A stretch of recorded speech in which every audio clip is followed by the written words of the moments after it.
नहीं मालक में गल करो ना फिर ये गली तेरी बंद कर देना कल ऐसा देखो ना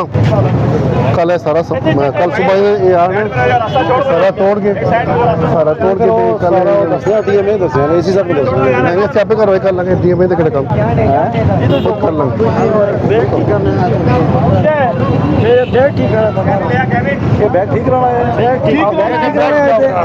और चलो बीच बिठा यार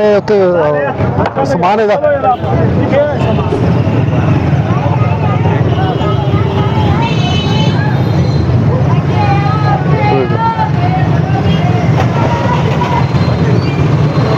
प्लास देना मालक आ गया जी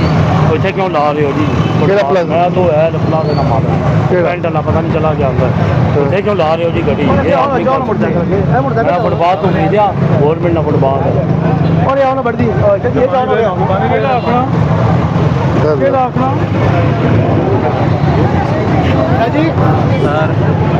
वालेकुम सर